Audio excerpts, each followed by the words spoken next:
I tend to agree broadly, although I think yesterday's election victory, but more so how the AK party conceded quite quickly, is some sort of a glimmer of hope that things may normalize, in the sense that I don't think, following this defeat, I don't think Erdogan can afford not to change his economic team. So we expect some sort of a reshuffle in the cabinet coming soon, predominantly focusing on the economic side of the spectrum, because it's very simple.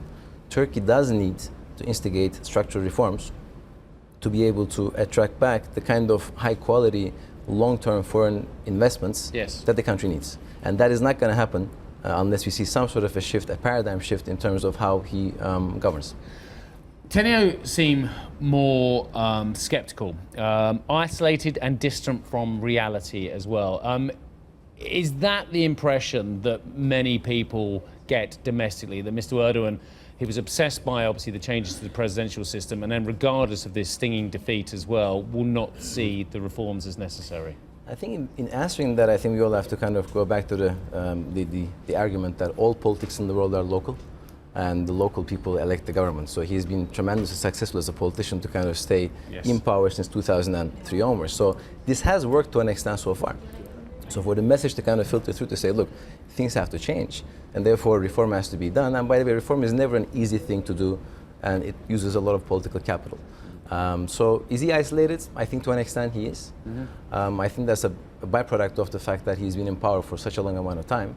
And the people that he has surrounded himself with may not necessarily be filtering all of the information that he needs to. David, question or statement? Both? Yeah, I want both, basically. I've got three binary things to say. Very good. But basically, we're saying rays of sunshine before winter returns. I mean, Murat Toprak, for example, is looking for strengthening of the Turkish lira at the moment. First of all, real rates are going to be very high because inflation's coming down. Might be temporary, but it's coming down. The current account is shrinking, obviously because the economy has shrunk, and also the repayments that Turkey has to make are quite low in August and September. So there is a sweet spot. I think Turkey's in it right now. We think this is a great opportunity for a rally in the Turkish lira, but I wouldn't get overly bullish. This is much more tactical. Strategically, of course, we're talking about some of the longer term problems that Turkey's got, and we've still got the Turkish lira weakening substantially. But in the shorter term, there's a ray of sunshine before the winter returns for Turkey at the moment,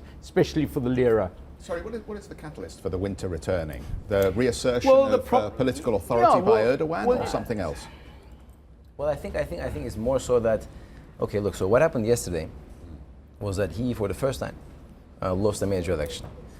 Within the global investment community and local Turks, that is a kind of a statement to say he is not infallible.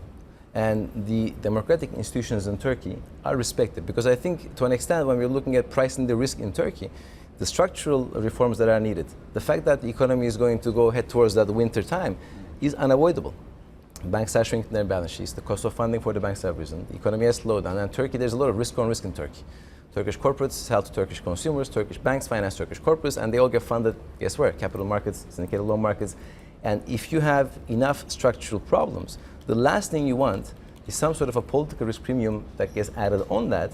And to an extent, what we witnessed yesterday, I think, is the slight alleviation of those fears, saying, look, Turkey is not heading towards such a kind of point of no return where it becomes a fully autocratic kind of a country. This has shown that the democratic institutions do work in Turkey.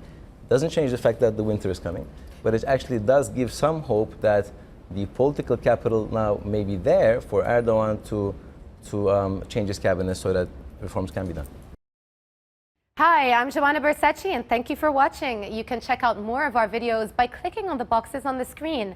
And don't forget to subscribe to our channel for more from CNBC International. Thank you for watching.